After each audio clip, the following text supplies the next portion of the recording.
سلسلة الأسئلة الكبرى ديال الكون. بغيتك دير واحد التجربة بسيطة. شوف قدامك، شوف أي حاجة في طبلة، تليفون ولا حتى يديك. واش متأكد أنك كتشوفها كيف هي فعلا؟ الجواب اللي غادي يعطيه أي واحد هو كنشوفها كما هي. ولكن العلم كيقول أن الأمر أعقد من هذا الشيء بزاف. فاللون اللي كتشوف والصوت اللي كتسمع والشكل اللي كتعرف يمكن ما كاينينش بالطريقة اللي كيتصورها دماغك. يمكن كل اللي كتعرفوه كنعرفو أنا وحنا كاملين على العالم ماشي هو العالم نفسه، ولكن نسخة بناها ليك دماغك، بناها لينا دماغنا على هذا العالم. إذا كان هذا الشيء صحيح، شنو هي الحقيقة؟ كل نهار كنحلوا عينينا وكنحسوا أن العالم كيف ما كنشوفوه هو الحقيقة. كنظنوا بأن الألوان والأصوات والروائح والحرارة كل شيء كيبان حقيقي، كلها كتبان حقيقية. ولكن واش عمرك سولتي راسك فين كاين اللون الأحمر؟ واش كاين في التفاحة ولا كاين في دماغك؟ والحقيقة أن التفاحة ما فيهاش اللون الأحمر، هي غير كتعكس نوع معين ديال الضوء. هاد الضوء كيدخل لعينيك وكيتحول لإشارات كهربائية وكيمشي من بعد للدماغ. وفي هاد اللحظة كتوقع شي حاجة خطيرة، شي حاجة مدهشة. الدماغ ما كيشوفش الضوء، ما كيشوفش الإلكترونات، ما كيشوفش الذرات، هو فقط كيبني صورة كاملة وكيوريها لك.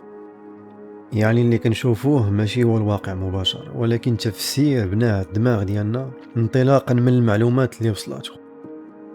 ودابا بما أن الألوان مجرد تفسير كيصنعوا الدماغ، فين كيبدا الواقع الحقيقي؟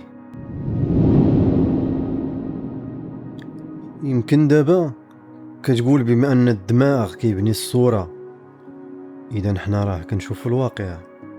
ولكن هذا الشيء ماشي دقيق، حيت الحواس ديالنا كتلتقط غير جزء صغير بزاف من الواقع. نهضروا على الضوء مثلا، حنا كنشوفوا غير شريط صغير بزاف ديال الضوء من جميع الموجات الكهرومغناطيسية. ما كنشوفوش الأشعة تحت الحمراء أو الأشعة فوق البنفسجية ولا موجات الراديو ولا الأشعة السينية إلى آخره. ولكن هادو كاملين موجودين، كاملين العلم اكتشفهم. يعني العالم الحقيقي كبير بزاف من اللي كنقدروا نشوفوه بعينينا. والأمر ما كيوقفش هنا، فراه حتى السمع عنده حدود. كاينه أصوات حيوانات أخرى كتسمعها بسهولة وحنا ما كنسمعوا منها والو. ونفس الشيء مع الروائح ومع اللمس ومع جميع الحواس. يعني من بين جميع المعلومات اللي كاينه في الكون، الدماغ ديالنا كيستقبل غير جزء صغير بزاف، ومن هذا الجزء الصغير كيكون صورة على العالم كامل، على العالم اللي كنعيشوا فيه. ومن بعد ما عرفنا أن الحواس ديالنا محدودة وأن الدماغ هو اللي كيبني الصورة اللي كنشوفوا بها الواقع، الصورة اللي علماء الإدراك كيسميوها representation بلونغلي. عندي لكم سؤال: واش جوج ديال الناس كيعيشوا فعلا نفس الواقع؟ دابا بغيتك تفكر معايا في واحد السؤال. اللون الأزرق اللي كنشوفه أنا واش هو نفس اللون اللي كتشوفه أنت؟ يمكن هاد السؤال يبان لك غريب، ولكن في الحقيقة راه ما عندنا حتى طريقة باش نتأكدوا. أنا وياك تعلمنا من الصغر أن هاد اللون سميتو الزرق، ولكن واش التجربة الذاتية ديال كل واحد فينا لهاد اللون هي نفسها؟ هاد الشيء ما نقدروش نعرفوه. وحتى إلا كانوا عينينا كيستقبلوا نفس الضوء، ما كاين حتى ضمان أن الدماغ ديال كل واحد كيفسروا بنفس الطريقة. وزيد على هاد الشيء أن كل دماغ عنده التجارب ديالو والذكريات ديالو وطريقة خاصة باش كيفسر العالم. وهاد الشيء راه ماشي رأي ولا غير هضرة، هاد الشيء راه كدعمو الأبحاث العلمية. فلهذا خاصنا نعرفوا أن جوج أشخاص يقدروا يعيشوا نفس الحدث، ولكن كل واحد فيهم كيخرج بقصة مختلفة. فالعالم الخارجي يمكن يكون واحد، ولكن العالم اللي كنعيشوه داخل دماغنا يمكن يختلف من شخص لشخص آخر. وهنا كنوصلوا لسؤال كبير: إلى كل واحد كيعيش نسخة خاصة من الواقع، فشنو هي الحقيقة في الأساس؟ فبما أننا فسرنا أن الحواس ديالنا محدودة وأن كل دماغ كيفسر العالم بالطريقة ديالو، هو كيفاش العلم كيقدر يعرف الحقيقة؟ الجواب هو أن العلم ما كيعتمدش على الحواس بوحدها. فحنايا ما كنقدروش نشوفوا الذرات، ولكن قدرنا نصنعوا أجهزة كتكشف الوجود ديالها. ما كنقدروش نشوفوا موجات الراديو، ولكن الأجهزة كتلتقطها كل نهار. وحتى الثقوب السوداء ما عمر شي واحد شافها بعينيه، ولكن شفنا الآثار ديالها. فالعلم كيعرف أن الحواس ديال الإنسان محدودة، هاد القضية مفروغ منها، ولهذا كيستعمل أدوات كتشوف اللي ما كنشوفوش وكتسمع اللي ما كنسمعوش وكتقيس بدقة ما كنقدروش نوصلوا ليها. ولكن حتى مع هاد الأدوات العلماء كيبقاو يختبروا الأفكار ديالهم، لأن العلم عملية مستمرة ديال اختبار الأفكار والفرضيات.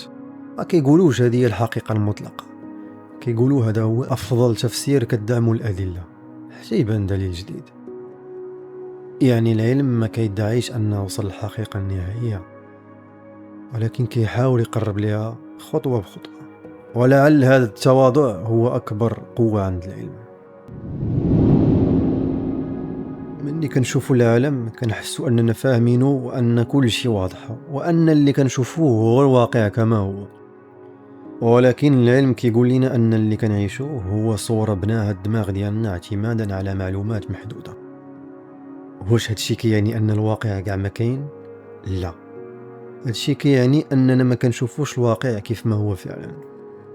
وربما كل اكتشاف علمي جديد ما كيكشفش فقط سر من أسرار الكون، بل كيكشف حتى حدود فهمنا للعالم وشحال مازال ما عارفينش. أصدقائي صديقاتي، هنا كنكون وصلنا لنهاية الحلقة. نتمنى تكون نالت الإعجاب ديالكم، وبصراحة بغيت نعرف شنو بان لكم في هادشي كامل. فدابا من بعد ما عرفنا أن الدماغ هو اللي كيبني الصورة ديال الواقع، واش كتظنوا فعلا أننا كنشوفوا الواقع ولا كنشوفوا غير أفضل تمثيل ونسخة قدر دماغنا يصنعها؟ شاركوني آراءكم في التعليقات، ونتلاقى وإن شاء الله في حلقة جديدة من رحلتنا داخل الكون في سلسلة الأسئلة الكبرى ديال الكون. مع السلامة، تهلاو، بقاو شادين معنا الخط. شناهي الحاجة اللي دوينا عليها في هذه الحلقة، أو الفكرة اللي حمقاتكم وخلات عقلكم يتساءل؟ كتبوها ليا في التعليقات وخلينا نتذاكروا عليها، وما تحشموش، غير كتبوها كيف ما كانت. والله العظيم حتى كنبغي نعرف الرأي ديالكم.